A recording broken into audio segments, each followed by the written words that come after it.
سامعین، ہم یہ احیاء العلوم امام غزالی علیہ رحمہ کی کتاب ہے جس کا ترجمہ دعوت اسلامی شعبہ تراجم کتب نے کیا ہے، ہم اسی سے ہی مسئلہ یزید آپ کے سامنے رکھنے جا رہے ہیں اور فیصلہ آپ پر چھوڑتے ہیں۔ بسم اللہ الرحمن الرحیم۔ سامعین السلام علیکم۔ آج کل ایک بہت بڑا فتنہ رونما ہوا ہے کہ ہر طرف یزید پلید، یزید پر لعنت، یزیدیت۔ میرا بھائی، اب سب کو کیا ہو گیا؟ اب خود کو کہتے ہو کہ ہم امام غزالی رحمۃ اللہ کی تصانیف کو بھی پڑھتے ہیں، پھر ان کی مانتے بھی نہیں ہو۔ یہ دیکھو، امام غزالی نے باقاعدہ لعنت کے اوپر ایک مکمل احیاء العلوم کے اندر باب باندھا ہے، بہت لمبا چوڑا۔ اس باب کے درمیان میں آ کر شروع میں روایتیں لاتے ہیں کافی زیادہ، آثار لے کر آتے ہیں کافی زیادہ، درمیان میں آ کر ایک سوال قائم کرتے ہیں۔ اگر کہا جائے کہ کیا یزید پر لعنت کرنا جائز ہے کیونکہ وہ امام علی مقام حضرت سیدنا امام حسین کا قاتل ہے یا آپ کے قتل کا حکم دینے والا ہے، ٹھیک ہے نا؟ یعنی کوئی بندہ اگر سوال کرتا ہے کہ جی یزید نے امام حسین کو قتل کروایا ہے اشارتاً، دلالتاً، کنایتاً، جیسے بھی اس کا ہاتھ ضرور ہے قتل میں، تو آپ بتائیے کہ کیا یزید کے اوپر لعنت کرنا پھر جائز ہوا کہ نہیں ہوا؟ اب یہاں پر ایک میں بات اور بتاؤں، یہ ہے سوال کے اوپر سرخی آپ کو نظر آ رہی ہے، یزید پلید لکھا ہے۔ یہاں پر یہ امام غزالی نے پلید نہیں لکھا، یہ جنہوں نے ترجمہ کیا نا انہوں نے لکھا ہے، اور یہ خیانت ہوتی ہے، اس طرح نہیں کرنا چاہیے۔ جس طرح کتاب کا طریقہ کار چل رہا ہو نا اسی طرح ترجمہ کرنا چاہیے۔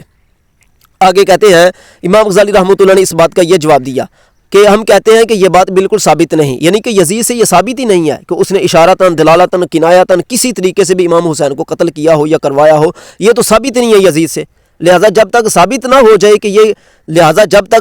ہو جائے یہ کہنا جائز نہیں کہ یزید نے آپ کو قتل کیا یا اس کا حکم دیا۔ لعنت کرنا تو دور کی بات ہے، کیونکہ تحقیق کے بغیر کسی مسلمان کی نسبت کبیرہ گناہ کی طرف کرنا جائز نہیں۔ البتہ یہ کہنا جائز ہے کہ خارجی ابن ملجم نے امیر المؤمنین سیدنا علی رضی اللہ تعالی عنہ کو اور ابو الول مجوسی نے امیر المؤمنین سیدنا عمر فاروق رضی اللہ تعالی عنہ کو شہید کیا، کیونکہ یہ تواتر کے ساتھ ثابت ہے۔ لہٰذا بغیر تحقیق کے کسی مسلمان پر فسق، یعنی کس کو مسلمان کہہ رہے ہیں؟ مومن کس کو گنوا رہے ہیں؟ یزید کو۔ لہٰذا بغیر تحقیق کے کسی مسلمان پر مطلق بات کر دی، سوال میں یزید کا ذکر ہو رہا ہے تو یہاں پر یزید کا متعلق جواب ہو رہا ہے، تو ثابت ہوا کہ لہٰذا بغیر تحقیق کے یزید پر فسق و کفر کی تہمت لگانا جائز نہیں۔ لہٰذا بغیر تحقیق کے کسی مسلمان پر فسق و کفر کی تہمت لگانا جائز نہیں۔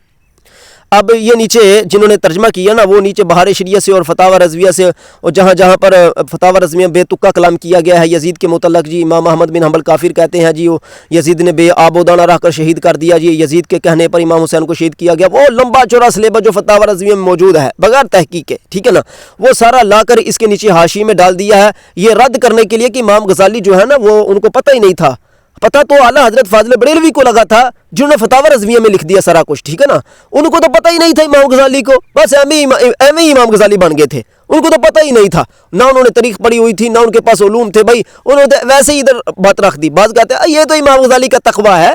بھائی تمہیں کچھ نہ کچھ حیا ہونی چاہیے۔ باقی رہی بات جو فتاوی رضویہ میں لکھا ہے، ہم عن قریب فتاوی رضویہ کے ہر صفحے کا جائزہ لینے والے ہیں انشاءاللہ تعالی۔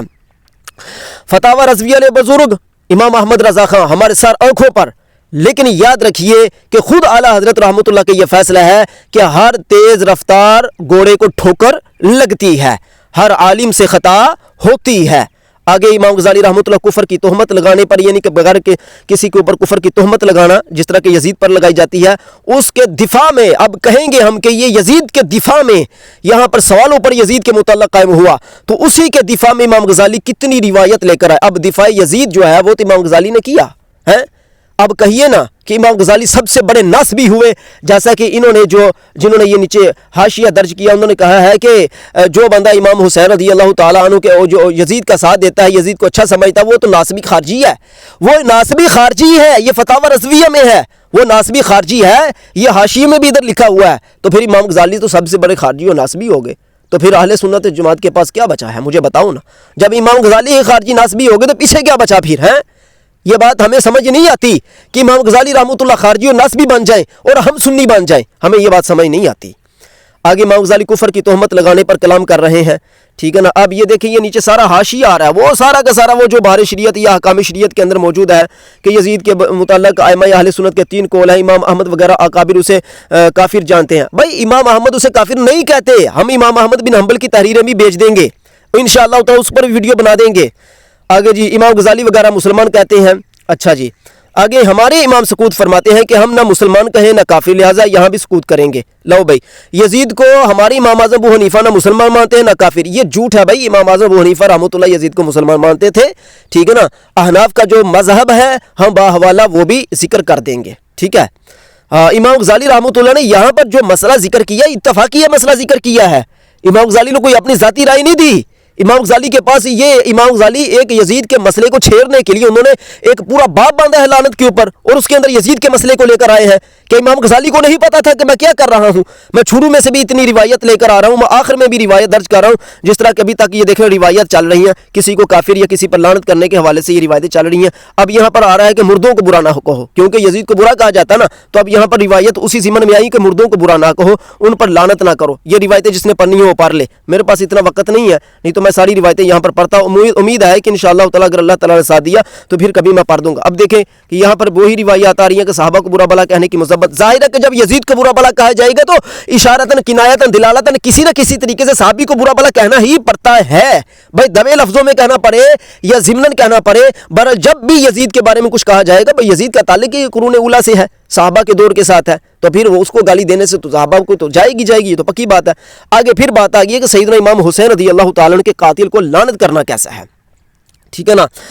کیا یہ کہنا درست ہے کہ امام علی مقام نے حضرت سیدنا امام حسین کے قاتل یا قتل کا حکم دینے والے پر اللہ تعالیٰ کی لعنت، یعنی کہ یہ کہنا جائز ہے؟ اب یزید کا یہاں سے ذکر ختم کر دیا، صرف مطلقاً بات کی جا رہی ہے، تو مطلق بات کا جواب دیتے ہوئے امام غزالی فرماتے ہیں ہم کہتے ہیں کہ درست یہ ہے کہ یوں کہا جائے کہ حضرت سیدنا امام حسین کا قاتل اگر توبہ سے پہلے مر گیا تو اس پر اللہ کی لعنت ہو،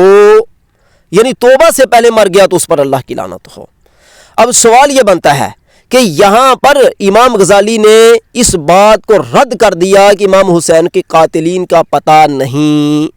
جب پتہ نہیں ہے، امام غزالی کو پتہ نہ چل سکا، تو ہم سے لوگ پوچھتے ہیں کہ تمہیں کیوں نہیں پتا، تو پھر ہم کہتے ہیں کہ بھائی جس چیز کا ذکر موجود ہی نہیں صحیح روایات میں، ٹھیک ہے نا، وہ ضعیف روایت، وہ کذب روایت، وہ جھوٹی اور بہتان تراشیاں اٹھا لو، ان میں تو بڑا کچھ مل جاتا ہے، ان میں تو صحابہ کرام کے نام نکل آتے ہیں، ان میں تو بڑا کچھ آ جاتا ہے معاذ اللہ۔ تو پھر امام غزالی رحمۃ اللہ علیہ سنت و جماعت گئے، تو پھر تو رافضی لوگ جیت گئے، کیونکہ سارا کچھ تو انہی کا کیا درا تھا، انہوں نے اپنی کتابوں کے اندر، انہی کی روایت ہماری کتابوں کے اندر موجود ہیں، انہی کے ہی راویوں کی باتیں ہمارے اندر موجود ہیں۔ جب تم رافضیوں کے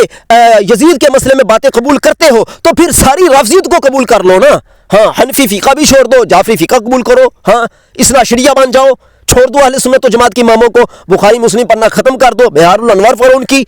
ہے اسلام کو کیوں تم اہل سنت و جماعت کو پھر تم جزوی طور پر کچھ ادھر سے لے لیا، کچھ ادھر سے لے لیا، یہ کون سا طریقہ کار ہوا؟ امام غزالی رحمۃ اللہ فرماتے ہیں کیونکہ یہ احتمال بہرحال موجود ہے کہ وہ توبہ کے بعد مرا ہو، یعنی کہ یہ بھی احتمال ہے کہ جس نے امام حسین کو شہید کیا ہو سکتا ہے وہ توبہ کے بعد مرا ہو، ہمیں اس کے متعلق صحیح طور پر علم نہیں، یہ اس بندے کے بارے میں جس کے پاس صحیح طور پر ہمیں علم نہیں۔ چنانچہ حضرت وحشی رضی اللہ تعالی عنہ نے قبول اسلام سے قبل رسول اللہ کے چاچا سیدنا حمزہ کو شہید کیا اور اسلام لانے کے بعد قتل اور کفر دونوں سے توبہ کر لی، لہذا قتل کے سبب کسی مسلمان پر لعنت کرنا جائز نہیں، کیونکہ قتل اگرچہ کبیرہ گناہ ہے لیکن کفر کے درجے تک نہیں پہنچتا۔ معلوم ہوا توبہ کی قید کے بغیر مطلقاً لعنت بھیجنے میں خطرہ ہے اور خاموش رہنے میں کوئی خطرہ نہیں، لہذا خاموش رہنا ہی زیادہ مناسب ہے۔